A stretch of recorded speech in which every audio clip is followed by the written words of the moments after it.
নমস্কার বন্ধুরা, পুরুলিয়া ভিলেজ ফুডে আপনাদেরকে স্বাগত জানাই। তো আজকের রেসিপি হচ্ছে মাছের ডিম দিয়ে পালং শাকের তরকারি। তার জন্য আমি মাছের ডিম নিয়ে নিয়েছি আর এক আটি পালং শাক নিয়েছি, ধুয়ে পরিষ্কার করে নিয়ে চলে এসেছি। এখানে আমি একটা কড়াই বসিয়ে দিয়েছি। কড়াই খুব ভালোভাবে গরম হয়ে গেছে। দিয়ে দিলাম পরিমাণ মতো সরষের তেল।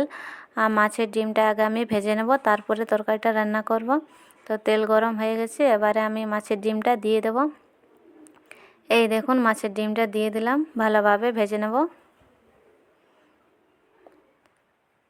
চুলোর আঁচটা কিন্তু আমি লো করে রেখেছি, না হলে পুড়ে যাবে।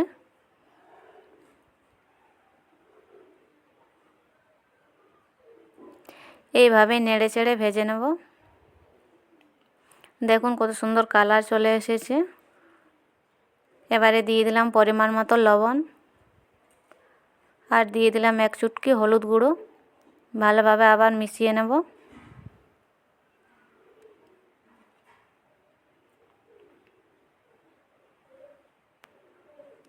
ভাজা হয়ে গেছে, এবারে তুলে নেব।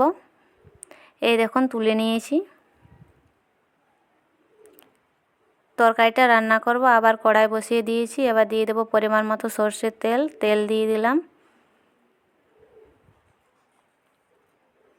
তেল গরম হয়ে গেছে, এবারে দিব পেঁয়াজ কুচি। দিয়ে দিলাম পেঁয়াজ কুচি। পেঁয়াজ কুচিটা ভালোভাবে ভেজে নেব।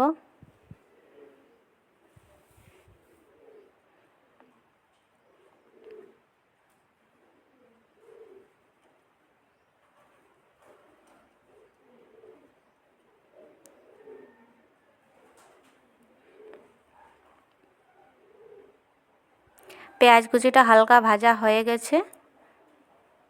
এই দেখুন কালারটা চেঞ্জ হয়ে গেছে। এবার দিয়ে দিলাম হলুদ গুঁড়ো। একটু কষে নেব।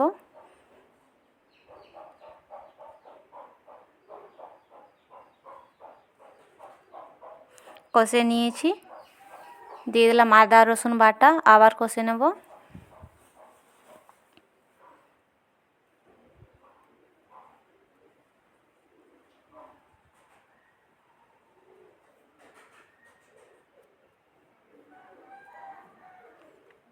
কষানো হয়ে গেছে, এবার দেব লঙ্কা গুঁড়ো আর দেব জিরে গুঁড়ো। দিয়ে দিলাম, আবার একটু কষে নেব।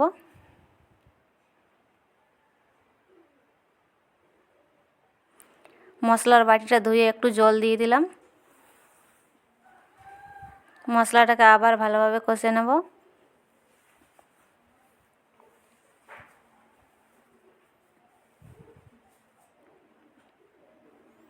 মশলাটা কষানো হয়ে গেছে। দিয়ে দিলাম টমেটো। টমেটোটাও কষে নেব।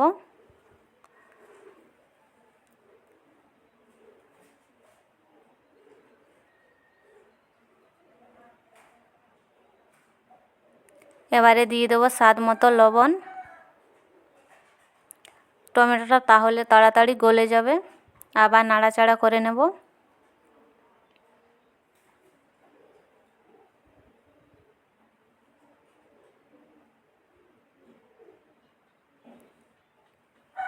মশলাটা লেগে যাচ্ছিলো, তার জন্য আমি অল্প একটু জল দিয়ে দিয়েছি। আবার একটু কষে নেব, তাহলে তাড়াতাড়ি টমেটোটা গলে যাবে।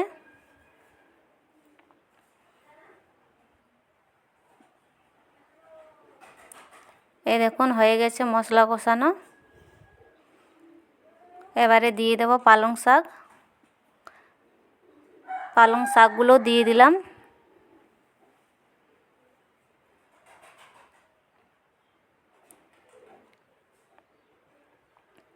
এবারে ভালোভাবে মশলার সাথে মিশিয়ে নেব।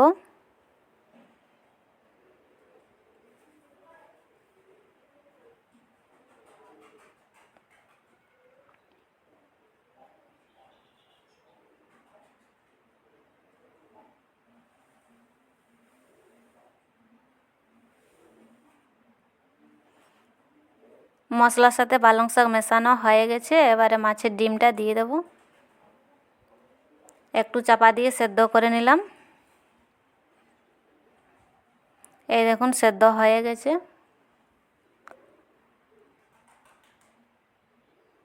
শাকও প্রায় সেদ্ধ হয়ে গেছে।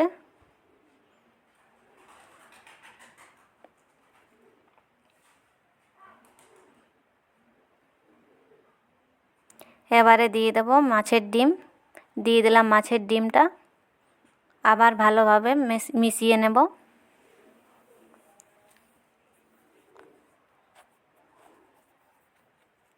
চুলোর আঁচটা কিন্তু আমি লোয়ে রেখেছি, না হলে পুড়ে যাবে।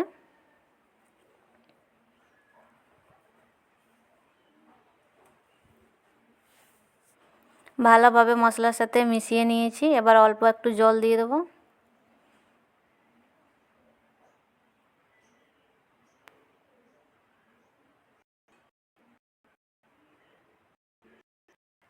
মেশানো হয়ে গেছে, জল দিয়ে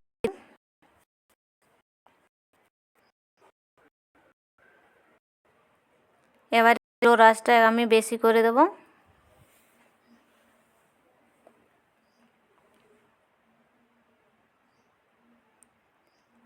তরকারিটা ফুটে গেলেই হয়ে যাবে মাছের ডিম দিয়ে পালং শাকের তরকারি। এই দেখুন কত সুন্দর ফুটে উঠেছে।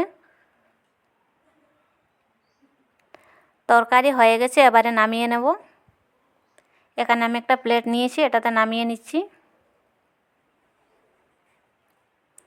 আপনারা ভাত রুটির সাথে পরিবেশন করতে পারেন, খুবই ভালো লাগে।